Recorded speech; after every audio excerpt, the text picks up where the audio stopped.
Naruto has a side character problem. That's something we should all know at this point.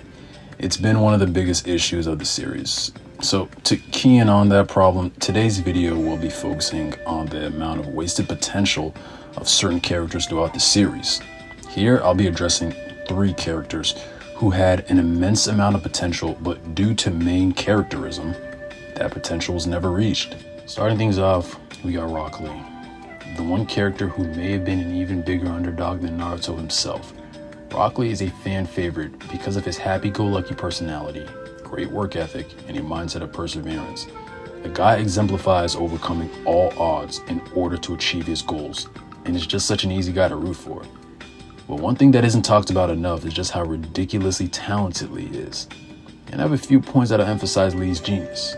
The first example was during the Chunin exams. Kakashi, one of the greatest prodigies in shinobi history, literally refers to Lee as a genius, being able to damn near learn all parts of a forbidden technique at just 13 years old. Second example is Lee's fight against Sasuke. Sasuke is actually referred to as a prodigy by many of his peers and teachers, and he was a top student of his class as well as a member of the famed Uchiha clan. Lee, on the other hand, is simply just some random shinobi who couldn't use ninjutsu nor genjutsu, yet disposes of Sasuke with barely any effort. Mind you, this is a Sasuke who even had his Sharingan activated, but his taijutsu and overall speed was so inferior to Lee's that it didn't even matter. Third example, per Kakashi's words, I should say, Sasuke literally got faster by training while envisioning Lee's speed, right? Which was a prerequisite for Sasuke being able to learn his most famous technique, the Chidori. So with all that said about Lee's talent at such a young age, coupled with his extreme work ethic, you'd expect someone like this with such high potential to get much stronger, learn more techniques, and become a complete powerhouse by the time he gets older. Well, unfortunately, that didn't come close to happening. And no, it's not because of a lack of work ethic, and no, it's not because he got injured. It's because Kishimoto tossed him aside like a used ketchup packet and forgot about this term called character development. After the Sasuke retrieval arc, Lee essentially plateaus as a character, learns no new techniques, like, becoming proficient at Kenjutsu, and is featured in basically no fights of his own. In fact, he's actually disrespected as a character in Shippuden. One fight during Shippuden is against a clone of himself, in which he barely even wins.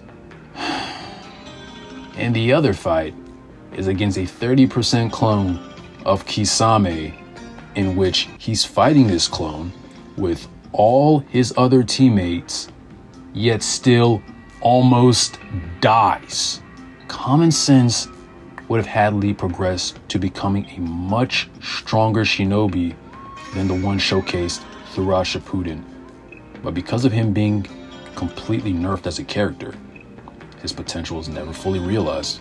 Starting off at number 2, the second member on this list just so happens to be Lee's teammate on Team Guy. Makes it seem kind of interesting that Kishimoto just so happened to have this team out of the village on a mission during the Pain Invasion arc.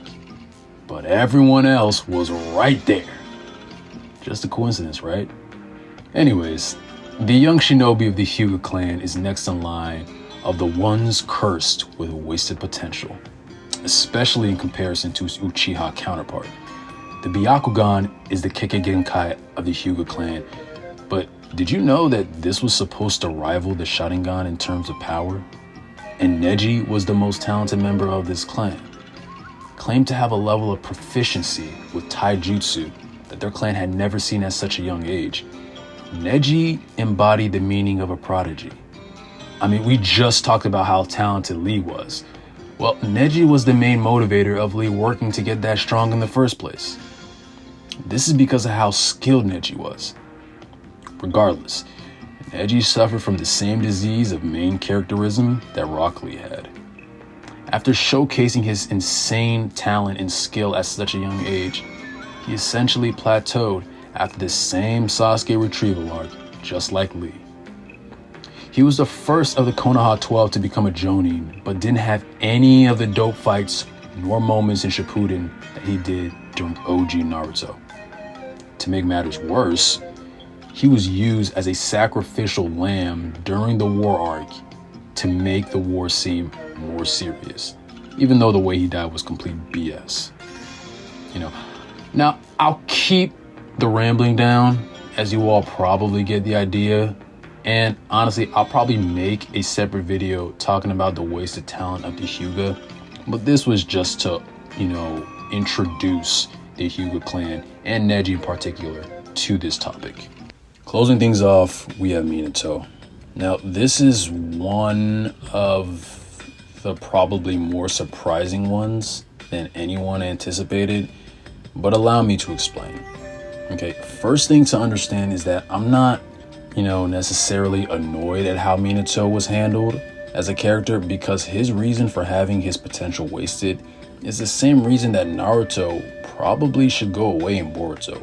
He's just too damn strong and takes away any essence of danger from the story given his presence. Now, let's take a look at some of Minato's feats, right? So the guy's a prodigy to the level of one that's seen only once in a generation. And that's a literal quote from Jiraiya himself, even more so than Lee or Neji. He then attains the highest score of the written exam of any student in Chunin exam history, learns Sage Mode from Mount Miyaboku as a teenager and becomes so proficient at it, he can become a perfect sage instantly. He then creates his own fucking jutsu, the Rasengan, an A-class technique, and then teaches his technique to his sensei Jiraiya. Learns the Flying Raijin, a forbidden technique, and becomes so skilled with that, he uses it better than the guy who literally made the fucking jutsu, who just happens to be the second Hokage. Alright, so after all this stuff, he then fights during the Third Shinobi World War, in which his village is actually losing the war. But Minato is such a devastating force by his lonesome. There's literally a flee on sight order placed on him, stating that no shinobi should engage in battle with him. He then proceeds to fight, and this is literal, 1,000 shinobi by himself, and wins, and places the Rock Village in such a tough situation that they're forced to accept a peace treaty from the Leaf Village. His war efforts essentially lead him to becoming the next Hokage over much more experienced shinobi like Orochimaru and Fugaku Uchiha. And mind you, he achieved all of this before the age of 24. To put things in perspective, Kakashi is about 27 at the start of the series. Minato may in fact be the most skilled shinobi in Konoha's history, and the reason he's on this list is because we never really got to see him fulfill his full potential because he died at such a young age.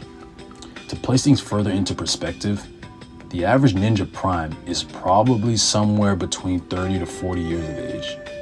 Using Kakashi as an example again, he wasn't at his strongest until the end of the Fourth Great Shinobi World War, when he was about 31 years old. But hey, these are just all my opinions, but let me know yours down in the comment section below. Thank you for watching. I'll catch you on the next video.